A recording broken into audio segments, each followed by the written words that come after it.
नमस्कार दोस्तों, BPSC tier 3 को लेकर के एक फिर से अपडेट है दोस्तों। और एक महत्वपूर्ण खबर क्या है कि जितने भी शिक्षक जिनका कि स्कूल आवंटन हो गया है, जो कि 3 मई को ही 14 ज़िले के जो शिक्षक हैं उनका स्कूल आवंटन पूर्ण हो चुका है। और आज कुल मिलाकर के मैं बात करूं तो लगभग 11 से 12 ज़िले के स्कूल आवंटन होना है। उसमें आज कुछ विलम्ब हो सकता है दोस्तों। कहने का मतलब है कि दोपहर के बाद ही वो स्कूल आवंटन की प्रक्रिया आपको देखने को मिलेगी दोस्तों। तो आप लोग बिल्कुल निराश नहीं हुए, घबराएंगे नहीं। आप लोग का हर हाल में आज स्कूल आवंटन होगा। जितने भी जो ज़िले हैं उसमें से कुछ ज़िलों का आज होगा और बाकी ज़िलों का कल से लेकर परसों तक स्कूल आवंटन हो जाना है दोस्तों। दूसरी बात हम ये करेंगे, जब स्कूल आवंटन हो जाएगा तो आप लोग स्कूल पदस्थापना के लिए आपके पास कौन कौन से आवश्यक डॉक्यूमेंट्स होने चाहिए, कागजात होने चाहिए, जो कि आपके पास उस समय होना चाहिए जब आप स्कूल में योगदान देंगे। तो उस पर मैं बात करूँ तो सबसे पहले आप लोग के पास होना चाहिए बीपीएससी का एडमिट कार्ड। क्या होना चाहिए? जो भी आपका ओरिजिनल है, जो बीपीएससी का एडमिट कार्ड है, प्लस उसका एक जीरोक्स, दोनों आप लोग साथ में रखेंगे।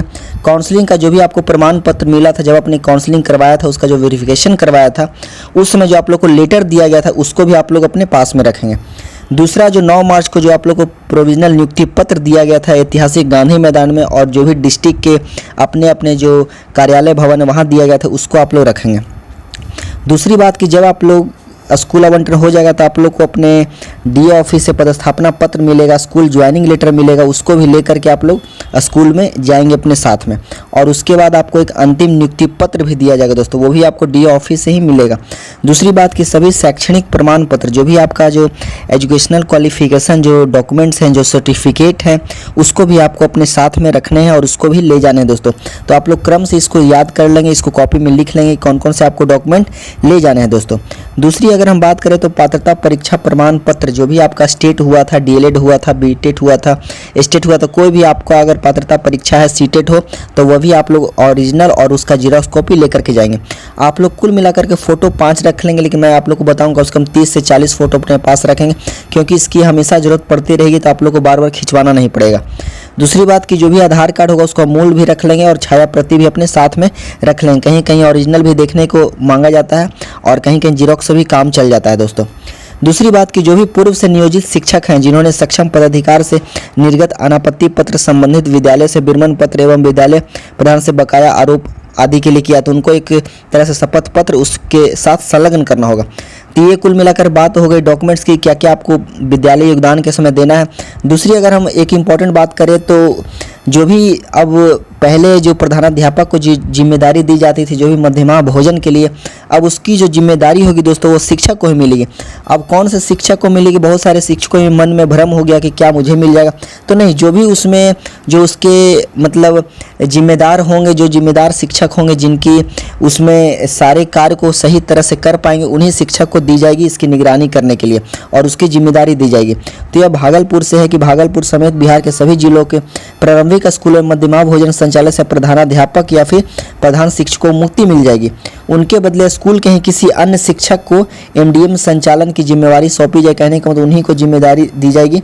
वहीं स्कूल के प्रधानाध्यापकों की शैक्षणिक गतिविधियों के सफल संचालन की जिम्मेवारी होगी उनकी।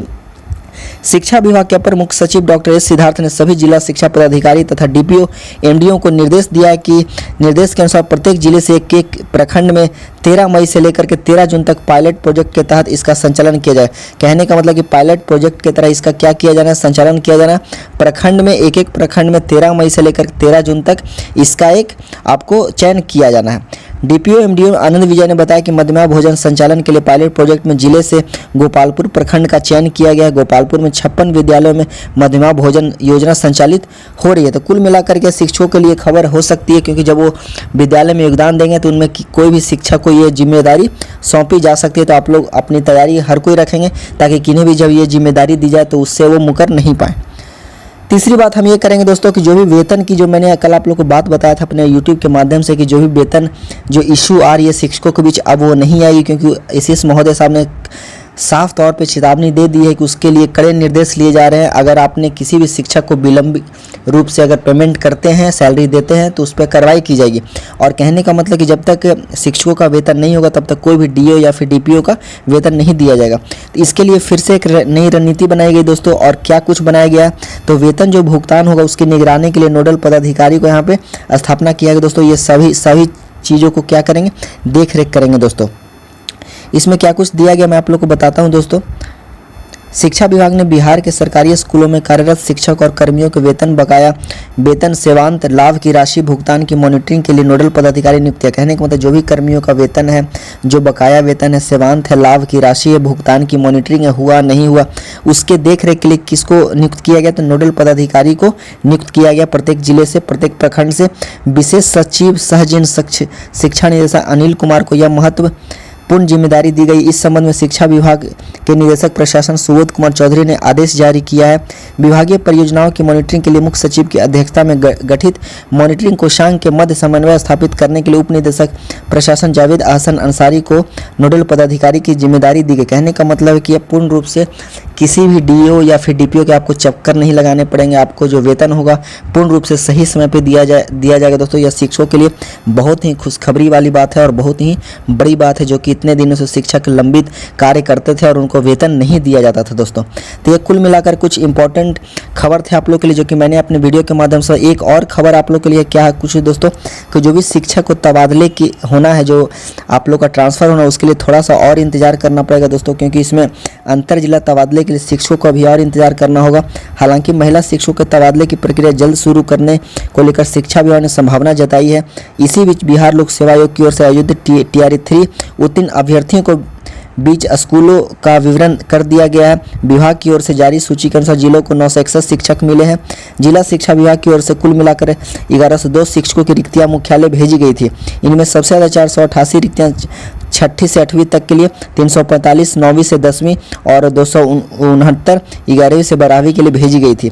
मुख्यालय की ओर से जारी तृप्ति के अनुसार जिले की 6ठी से 8वीं के शिक्षकों की कैटेगरी में 402, 9वीं से 10वीं में 310 एवं 11वीं से 12वीं 239 शिक्षक डीपीओ स्थापना देवनारायण पंडित ने बताया कि मुख्यालय को 1102 शिक्षकों की रिक्तियां भेजी गई थी। तो कुल मिलाकर इसमें बात ये कहा जा रहा है कि जो भी शिक्षक ट्रांसफ़र के लिए अप्लाई किए थे उनको थोड़ा देर और विलम्ब करना पड़ सकता है, इंतजार करना पड़ सकता है, क्योंकि अभी क्या हो रहा है, TRE 3 के शिक्षकों का स्कूल आवंटन हो रहा है। जब ये पूर्ण तरीके से समाप्त हो जाएगी उसके बाद जहाँ पे जगह खाली रहेंगे उसके हिसाब से सारे शिक्षकों का ट्रांसफ़र कर दिया जाएगा दोस्तों।